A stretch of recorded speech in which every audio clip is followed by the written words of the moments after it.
The indictment, of course, coming hours before Sam Bankman-Fried was set to testify before the House Financial Services Committee. That left the burden of explaining the FTX collapse to CEO John Ray III, who's been brought in to clean up this mess. Enron experience there. Joseph Zeballos-Roig, Semafor domestic politics reporter, was at that hearing. Nice to have you on the program. First off, your biggest surprise. Oftentimes these are showboating at best. This was very substantive. What did we learn? Well, thank you for having me on. And we learned that quite a lot about the extent of the failure of corporate controls at FTX. I mean, John Ray repeatedly brought up at least 5 times that this is the worst bankruptcy that he's seen, and this is the guy who picked up the pieces after Enron. And, he even said basically that despite all the sophistication that FTX promised its customers, this was just a straight up old fashioned embezzlement. There's nothing 21st century about this. Another Democratic lawmaker called this as old as the hills. But we learned a lot about the sheer extent of failures and probable criminal activity at FTX. And, we also got a glimpse of what potential crypto regulations may look like in the future. Joseph, more so, because I know you've also been tracking the reaction that's been playing out in the crypto world. So what we heard maybe from Representative Sherman, just in terms of him saying crypto is a garden of snakes, this isn't just FTX. And then, of course, on the flip side of it, others would argue that this is more of an FTX isolated incident. What has the reaction been from those inside the crypto industry?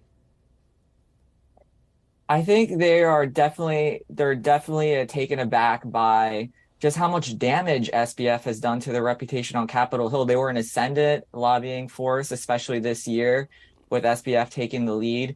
But the reputation now, it's in shambles. I mean, there's a lot lawmakers, particularly on the Democratic side, who I've spoken with, who are openly calling crypto BS. John Tester and Elizabeth Warren, both sitting on powerful committees on the Senate side. And even today during the hearing and the House Financial Services panel, Representative Rashida Tlaib quoted Warren and said that, this is crypto, a lot of it is BS, and blasted it as predatory. So on the Democratic side, I think you're starting to see a lot more crypto skepticism on the rise, while most Republicans are still kind of holding the line and saying that crypto could be a force for innovation, can bring more economic benefits. And you're starting to see like a little bit of split on party lines here. I mentioned that John Ray III had experience with Enron, and hence part of the reason he was brought in here to clean up this mess, and that was discussed. How did he compare the Enron collapse to what happened with FTX?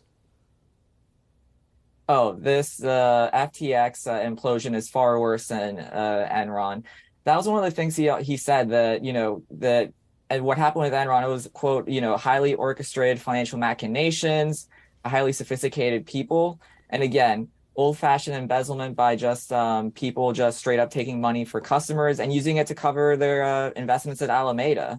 There really isn't anything, modern or new about this. This is a crime that goes back, a financial crime that goes back many, many years.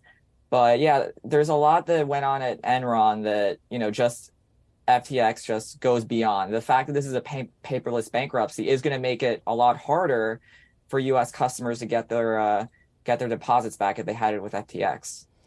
Joseph, you mentioned that the reputation is in shambles when it comes to crypto, also skepticism on the rise. What needs to happen in order to win back some of that trust that has clearly been lost over the last several weeks? Well, I think that there's going to be a point in which, SBF kind of recedes from the headlines, right? I feel that a lot of lobbyists I speak to are, they're combating all the negative headlines. SBF was on his endless media tour, just basically begging for forgiveness and saying he would do right by his customers. The indictments today really shows that, really undercuts his case and renders it basically mute. It is basically lies. But I think they're going to be starting looking toward January to the new Congress when, for example, a GOP House comes in. You're going to have a lot of more crypto-friendly Republicans in powerful positions. McHenry, for example, during his opening statement today said that what happened with FTX and SBF represents the actions of just one individual and shouldn't reflect badly on the entire industry. So they're starting to look towards a new Congress as a way to, kind of refashion their arguments, increase that outreach to lawmakers, particularly those who are kind of on the fence and just learning about cryptocurrency now. Certainly the focus was on SBF today and should be, but I should say the U.S. Attorney Damian Williams from the Southern District of New York said in a press conference today that regarding the campaign finance charge, it was dirty money used in service of Bankman-Fried's desire to buy bipartisan influence and impact the direction of public policy in Washington. How much discussion was there of the donations he made, the time he spent on Capitol Hill, and how much looking in the mirror will there be from Congress? I think Congress is going to have to stare real hard at the mirror here as well. I think Republicans have been more likely to bring up the donations because SBF, donated to a lot of Democrats, even though FTX, other partners at FTX donated to Republicans as well. So it's becoming a political weapon the Republicans are using against Democrats. And we're starting to see some Democrats, donate the money to other charities or other uses. But now that we know the extent of how SBF defrauded investors, I think there's going to be more pressure on those who still have money to just maybe find a way to return it to people who lost everything in FTX. Joseph, we did get Forbes was able to get a hold of Sam Bankman-Fried's written testimony, which he was expected to deliver today ahead of his arrest last night. That obviously kept him from appearing or testifying today. I want to read you a piece of this testimony. And it wrote, to the best of my knowledge, FTX US has been and remains solvent and could pay off all of its customers in full tomorrow. Unfortunately, the Chapter 11 team has frozen the FTX US exchange, blocking customers' access to their account information and funds. So therefore, placing blame on others but himself. He continued to do that throughout the testimony. He also said numerous times that he has offered John J. Ray some assistance, that he has information that would be helpful. At this point, John J. Ray has not returned any of SBF's calls or texts or emails that he has made over the last several weeks. Just your reaction to that and whether you think SBF's appearance would have had a profound, or maybe if we would have learned anything new had he have made an appearance on Capitol Hill today.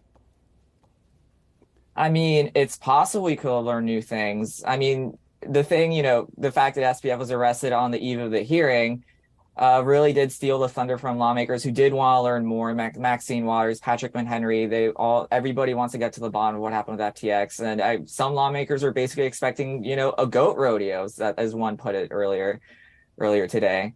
But it's possible we could have learned more. But, SBF has been doing a lot of these interviews. A common thing with him is that he really doesn't seem to take it seriously. Yesterday during one of his Twitter Spaces interviews, he was freely admitting to playing video games while he was answering questions from crypto observers. So, I would say I'm skeptical of how seriously he took the gravity of, testifying on Capitol Hill. And he would have probably muddied the waters, because actually John Ray was asked about that. And he said that SBF is in no position to know whether FTX can return money to its customers. He just isn't.